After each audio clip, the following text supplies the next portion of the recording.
Welcome, everyone, to this very special LinkedIn livestream event brought to you just before Halloween. I'm James Cassata, Cloud Security Architect with Mirror 360, your host for today's discussion on a crucial topic in cybersecurity, unmasking hidden threats to achieve total visibility across your landscape. We are joined by experts from both Mirror 360 and Axonius to dive deep into how we can combat cybersecurity risks effectively. Together, we'll explore strategies for eliminating tool sprawl, uncovering hidden assets, and sealing the gaps that jeopardize your security. First up, we'll hear from Anthony Johnson, Principal Security Engineer at Mirror 360, who will discuss reducing risks through effective asset discovery and security tool optimization. Following him, Adib Sarakby, Senior Sales Engineer at Axonius, will shed light on how vendor mapping and a unified security approach can simplify your strategy and enhance operational efficiency. Our key takeaways today will include gaining clear visibility of your digital ecosystem, the benefits of cutting redundant tools to streamline security processes, and strategies for boosting cost efficiency and productivity with a simplified security plan. The first thing we'll be discussing today are what are the most common use cases that you see organizations leverage Axonius for? Thanks, James. So the most impactful use cases that we see with our customers are comprehensive asset inventory, integration with security tools and incident response tools, policy compliance, security posture management, and SaaS license utilization. Specifically with compliance with a comprehensive asset inventory, we like to show people what they're working with. A lot of times environments get so big, we sprawl, we don't know what's out there. Understanding what's out there is essential to risk management for compliance specifically. Integration with security tools gives you additional context when you're in the middle of incident response and helps your team appropriately prioritize alerts. Policy compliance, as we all know, it's a big it's a big ask for most of our customers, and it helps us to be more proactive with the way we approach things in the event assets become exploited. Finally, the biggest cost benefit we see is with SaaS license utilization. Understanding how our customers are utilizing and consuming licenses helps us better build out future expansion and to trim tools that may or may not be in service. Awesome. That's very insightful, Anthony. How does that differentiate from other similar solutions that are in the marketplace today?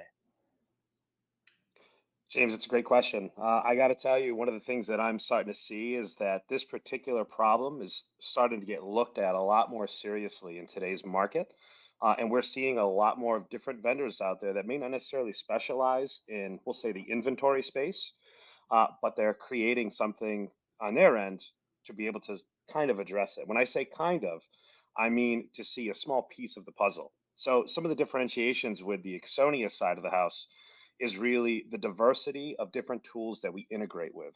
Our main goal is always to provide a credible, comprehensive asset inventory, allow you to see security coverage gaps, and also be able to automate and enforce security policy. Right now, we're sitting at just below 1,200 different technologies that we integrate with. So we're able to really make sure that no stone is left unturned. And we're able to view about 30 different asset types. So again, making sure that we are addressing the full attack surface and not just a small part. One of the other pieces I would say is a huge differentiator for Axonius versus maybe another vendor on the marketplace is really around the correlation. To be able to go ahead and deduplicate, to be able to normalize this type of data, but really to be able to correlate it and make one single unified record of each individualized asset is really where we set ourselves apart. I'm also a huge fan of time to value. The ease of deployment of a product for me is just as important as its efficacy. I don't want to spend 6 to 9 months working on something to get it up to snuff. I would like to be able to be rewarded rather quickly with whatever investment we make in any type of tool that we end up buying. And then again, to tie it all together, to be able to do something about it, as I mentioned before, to take not only the information that we see, clean it up, allow you to ask it any question that you would like of your data, but also kick off automations of security enforcements to take care of things even when we're sleeping, on the weekends, and if any of us ever get a vacation. Very insightful. I really like that time to value aspect and really explaining to folks just how easy it is to set up the Axonius environment and find immediate value, which really leans quite nicely into the next question that I have is when it comes to asset visibility, what sort of trends do you see when organizations do a proof of concept or deploy the solution in their environment? I would say the first trend that I see usually is a face of surprise. A lot of times we ask people before we set up said trial, POC, or POV, whatever you'd like to call it. And more often than not, we ask them, what do you think you have? And they shoot out a number to the best of their ability, which, again, kind of why we exist in the first place. Again, being able to discover unknown assets that they had no recollection of, they hadn't seen before, or they just completely glanced past it. Bringing that to the light is always something that, you know, really trends whenever we kick off some of these trials. Another thing, not even just missing inventory or things that were forgotten, but security coverage gaps. A lot of the times people, they end up thinking that they bought a tool, they have it installed, and that's all they have to do. Not only do you need to make sure that it's everywhere that it's supposed to be, but you need to make sure that it's operating at 100% and configured correctly. Axonius definitely shows that, especially when we're starting to kick off these trials and POCs or POVs. Uh, One other thing I would bring up is the fact that once you bring all this visibility into one spot, we're really connecting to a huge myriad of different tools and categories that they fall into. So you're going to be able to see collaboration from multiple different teams where they're going to get maybe their own specific value that they didn't even think of in the first place. So again, all of that coupled with the automation that I mentioned earlier, I think that's really what we see once we start kicking off these trials from a trend perspective. Incredibly powerful. I love it. One of the things that I really find significant power with when it comes to Axonius is not only developing and defining that authoritative inventory, but to your point, understanding where those gaps are that exist. So, in your opinion and perspective, I guess, where are you seeing consistency in those significant gaps in specific security tools that are deployed, or maybe not fully deployed, across environments that customers have?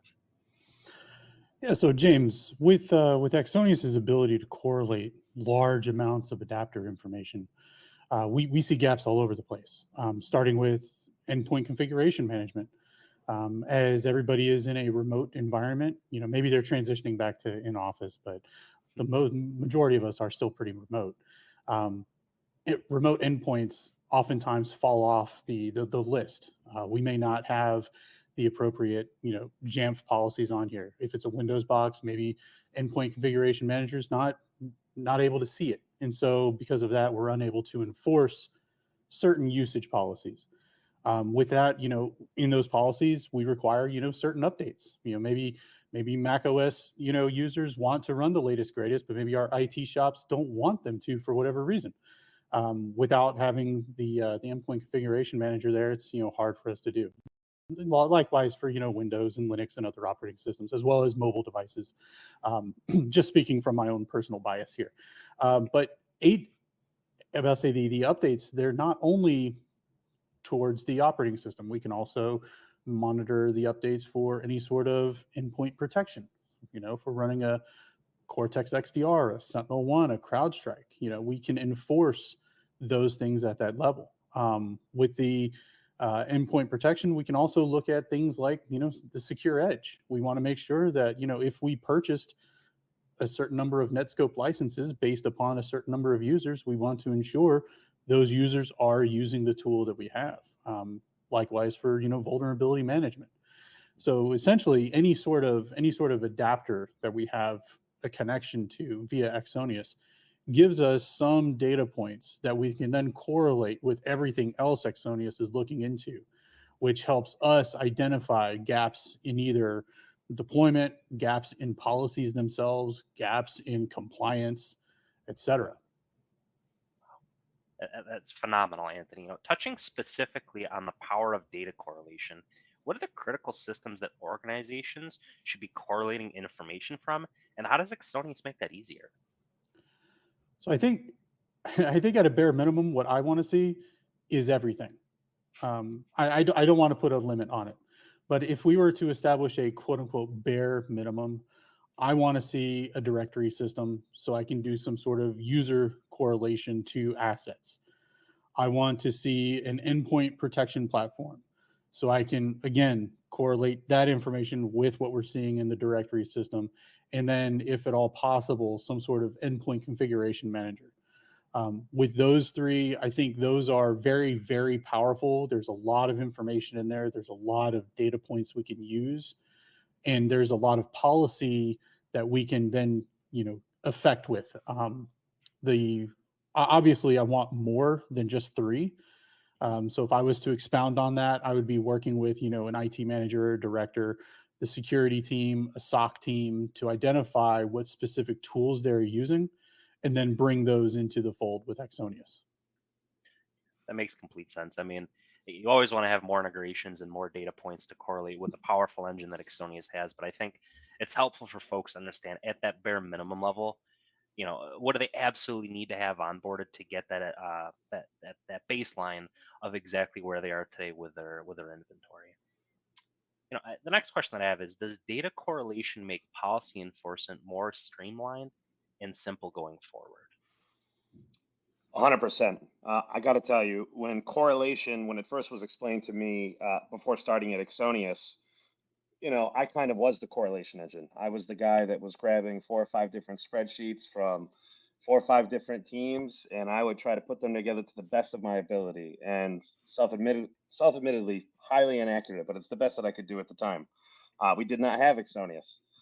So when a correlation takes place to simplify our lives, I'm all for it. To be able to see all of my assets, deduplicated, normalized, correlated, and aggregated into one spot, basically to have that unified view, that's what really makes this product sing and show a lot of value. And again, it's not just about connecting to 1 or 2 tools. And as Anthony had mentioned, at a bare minimum, yeah, I want to see everything. I don't want to leave any stone unturned, because the time you do leave that stone unturned, that's usually the path of least resistance for a malicious actor to come in with maybe a device that you didn't even think was even important or relevant. Could be a thermostat on the wall, could be, I have a vacuum that has Wi-Fi right now. So you'd imagine all these little things, these are all part of our attack surface. So to be able to see them all in one spot, it definitely makes policy enforcement easier. And again, with the Axonius Enforcement Center specifically, we're going to be able to take those security coverage gaps and automate, not only on a scheduled basis, but on a continuous basis, to be able to make sure that if something goes awry, if something is missing a particular tool that needs to be 100% deployed onto said asset, we're there. Because we bring in all these different solutions, we're able to see all the different contexts that they enrich the asset profile with. So for us, we're not just getting one singular point of view. We're letting everybody speak their mind and tell us what they know, because there's too much information out there for one particular tool to be able to go ahead and know specifically every single data point, because that's not what they specialize in. That's why we do the crowdsourcing and the correlation, to make sure that people not only are today in compliance, but continuing going forward. Excellent. Speaking specifically about compliance, given that so many organizations are now being required to adopt these compliance frameworks, what are the specific ways that your current customers are using the platform to obtain a better compliance posture? Man, for myself, comprehensive asset visibility. This is crucial for organizations to know what's in the environment. The better your inventory is, the better you can manage it, the better you can ensure compliance, the better you can offset any sort of risk and avoid, any compliance or regulatory violations. That's the biggest thing, especially as we have ephemeral environments that turn up and turn down within minutes. We have access, developers have independent access to some cloud resources. The more we can offset that, the better we can limit our overall exposure to ensure, we are protecting ourselves against risk. Following that, we have policy enforcement and compliance monitoring, right? It's good. It's great to have a baseline. It's great to, come in every 6 months and have an auditor come through and say, yep, you hit all the check boxes. Good job. But what do you do in the 179 days between then and the next one, right? That's a huge one. And by enabling Axonius to touch, the majority of your resources in the environment, you're able to proactively monitor what's going on. And this proactive monitoring can be attached to a number of existing compliance frameworks, as well as your own custom requirements if you so choose. Which I think is incredibly beneficial, because we all know, NIST comes out and they put together a framework for you. They establish certain weights, but then in a year or two, maybe they revise those weights, right? I would much rather a system automatically handle that rather than having to task an analyst to go through and flip all the bits or what have you. Finally, the last point I would want to make on that is the automated reporting and audit readiness. I don't feel exactly comfortable giving an outside resource carte blanche access to all of my systems. I would much rather give them a dashboard that they can go through and look with an interactive, query engine through all of the data that we have correlated. Efficient reporting provides evidence of that compliance. So when an auditor comes in and says, "Hey, can you show me what happened in the last 6 months?" I can click a couple buttons. I can export a report, deliver it to the auditor. It's a completely interactive report. So if they have questions, they can click on it and drill down. It's very interactive. And I think by being able to deliver that in an automated fashion, we are building trust with our internal stakeholders, our external stakeholders, and it helps us avoid any sort of non-compliance issues. Wow. It really seems that organizations that do adopt Axonius really can further their implementation of some of these specific security controls and helping them really achieve that robust security posture. What sorts of frameworks are supported in Axonius, and which ones tend to be the most popular with the organizations that Axonius currently serves? That's a great question. I got to tell you, with the compliance, one of the things that when I first saw it, I said this is going to be a game changer for us, because to be able to go ahead and take, for example, like NIST, CIS, ISO 27001, 27002, think of HIPAA, GDPR, PCI, CCPA, and even some of the government regulatory, right? All of those really put in a certain set of rules that you need to adhere to, or else you're going to get dinged by said compliance officer. And some of these dings can be pretty costly and quite embarrassing at that point. One of the things that we've done on our side, especially with the more popular ones, is we've taken those frameworks, we've mapped out the actual settings of those frameworks, and then cross-checked those with the particular tools that we're discovering inside Axonius once we get those adapters connected. The nice thing, once you have these compliance standards and the rules written out, and then you already have these adapters connected, you're going to be able to see which ones are misconfigured. You're going to be able to prioritize which ones you need to address first. There may be a situation with said rule and said subsection of a compliance standard that you may not be able to meet, and it. You can exclude those, so this way you don't have to be reminded with the big flashing red light that there's a problem. You will be able to customize that. And one of the things that we also offer is the ability to now click on a link to that particular tool settings page and make that modification based on a recommendation that we transparently show directly in the console, to take that failed particular piece of the standard and turn it into a pass. Which, again, when you provide this type of information to a compliance officer when they're doing their checks and they see how simple and easy it is, I think it speaks volumes and really shows the value of how we can take a business that's struggling with trying to meet all of these different compliance standards, even just from the list that I just brought up, to where it's going to go in the future. Absolutely invaluable. As we wrap up, I'd like to thank everyone for joining us, and a special thank you to our experts Anthony Johnson and Adib Sarakby for their invaluable contributions and strategies that they shared today. We hope you leave the session with a clear understanding of how to gain visibility and control over your digital ecosystem, streamline your security processes, and enhance operational efficiency. Remember, the right strategies and tools are your best allies in unmasking and conquering the hidden threats in your IT environment. Don't let the cybersecurity ghouls get you down this Halloween. Instead, take the insights from today and turn them into actionable steps for your organization. For more information and continuous support, keep following Mirror 360 and Axonius on our channels. Thank you for joining us today. If you enjoyed today's session, be sure to like and follow our page for more insights and the innovations shaping the world and how Mirror 360 can help your company stay ahead and stay ready.